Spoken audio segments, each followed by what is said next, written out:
Alumnos, el tema que se va a estudiar es respecto al primer reino que apareció en la Tierra y por lo tanto es el más antiguo de la naturaleza, y es el reino Monera, que apareció hace 3.600 millones de años. ¿Y qué es el reino Monera? Es aquel reino que está conformado por organismos unicelulares, quiere decir por una sola célula, procariotas, quiere decir que esas células carecen de núcleo, con el material genético disperso en su citoplasma.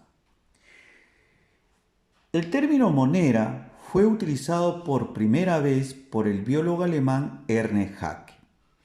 Ahora, he hecho un esquema para su mejor comprensión de ustedes. Por lo tanto, vamos a pasar a estudiar su clasificación. La clasificación es según su origen filogenético. ¿Qué quiere decir?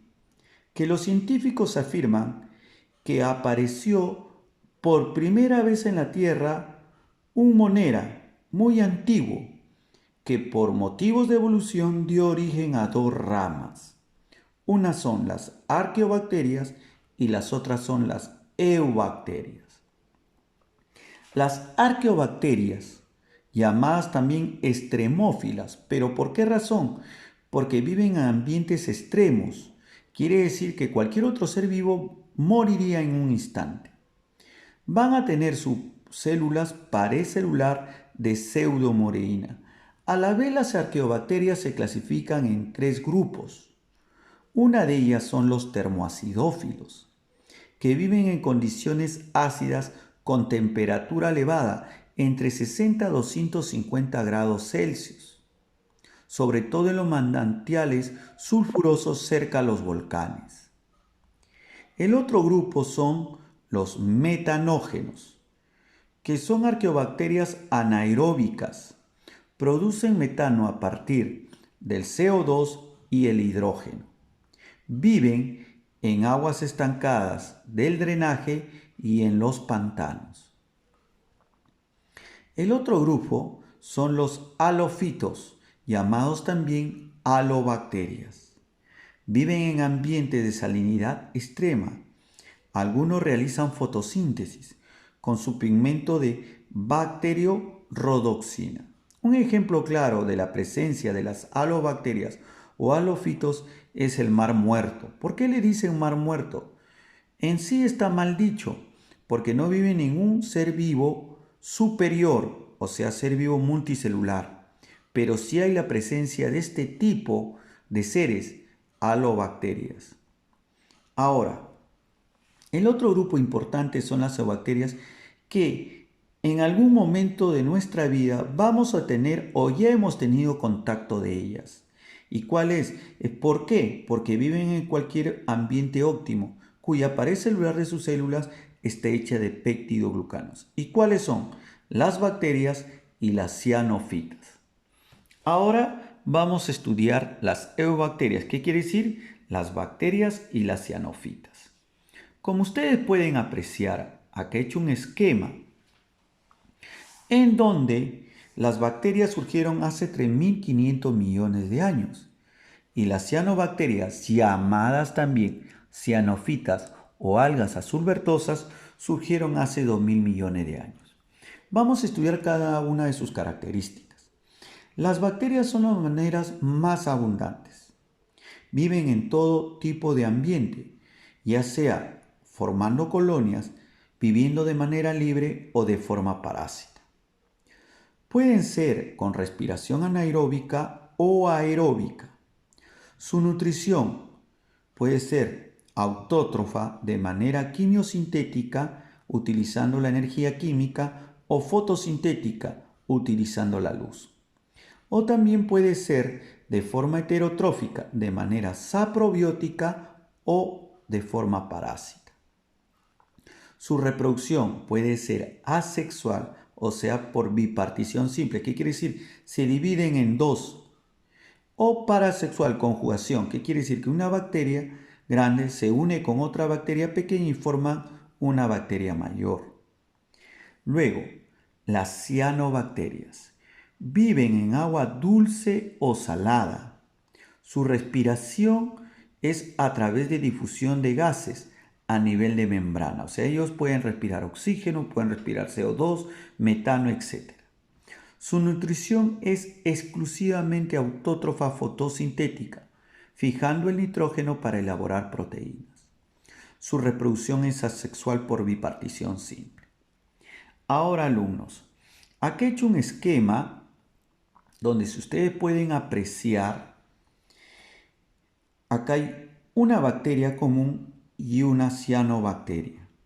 En la parte central van a estar las partes que ambas células poseen. En la parte del lado izquierdo de la bacteria van a ser partes exclusivas de una bacteria. Y en la parte derecha, correspondiente a las cianobacterias, son las partes exclusivas de esas cianobacterias. Entonces, comencemos. Ambas células van a poseer membrana celular. Ambas células van a poseer un citoplasma simple. Ambas células van a tener unas estructuras esféricas granulosas llamadas ribosomas 70S. Y acá quiero que recuerden bien claro, los monedas van a poseer un cromosoma, uno solo, con ADN circular desnudo. También van a poseer mesosomas. ¿Y qué son? Son pliegues internos de la membrana y pueden ser de dos tipos. Uno que es de tabique, que va a fijar al cromosoma. Y el otro mesosoma lateral, encargado de la respiración. Son estos de acá. Ambas células van a poseer pared celular de peptidoglucanos y el más abundante e importante la mureína. Ahora bien, hay una clasificación de las bacterias según la pared celular que poseen. Una de ellas es la gram negativa y la otra gram positiva. La gram negativa es cuya pared celular va a tener mureína, polisacáridos, proteínas y fosfolípidos. La gram positiva va a tener también mureína, polisacáridos, proteína, pero en vez de tener fosfolípidos van a tener ácido teicoico. ¿Pero por qué he puesto de color azul y rojo? Porque los laboratoristas, cuando desean saber qué tipo de célula es según su pared celular, le colocan violeta de genciana, y cuando esas bacterias se tiñen de color rojo, son gram negativas, indicando que tienen fosfolípidos. Pero cuando los laboratoristas colocan violeta genciana y las bacterias se tiñen de color azul, indica que es gram positiva porque su pared celular tiene ácido teicoico. Ahora, vamos a estudiar las partes exclusivas de la bacteria. Las bacterias van a poseer unas fimbrias o pilis a manera de pestañas alrededor, cuya importancia es para la reproducción asexual y la adherencia. Ahora, la otra parte es la cápsula, que es la que envuelve a la célula de la bacteria y está rica en polisacáridos, que le sirve de protección a la fagocitosis para que las células no se la coman, y eso le da el grado de patogenidad.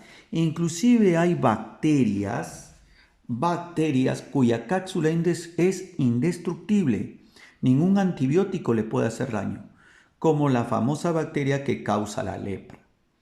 Algunas bacterias, y en su mayoría, poseen flagelo para la locomoción. Ahora, la parte exclusiva de las cianobacterias son estas. Primero, la vaina mucilaginosa, rica de péptidos, que le sirve de protección a la deshidratación y también de locomoción. Es a manera de una membrana. También posee una vesícula gaseosa para almacenar los gases durante su respiración. Y como son seres fotosintéticos, van a tener tilacoides que poseen pigmentos de clorofila para la fotosíntesis. Ahora, hay otra clasificación según la forma que poseen las bacterias y pueden ser de 4 tipos. Las bacterias que tienen la forma esférica se les nombra cocos. Las bacterias que tienen la forma de bastoncillos se les llama bacilos. Las bacterias que tienen la forma espiral se les llama espirilos y las que tienen en forma de coma se llama vibrio. Bueno, alumnos, eso es toda la clase. He tratado de hacer un esquema para su mejor comprensión, ya sea su clasificación y sus características más importantes. Espero que les haya gustado el tema, que es muy interesante e importante, chicos.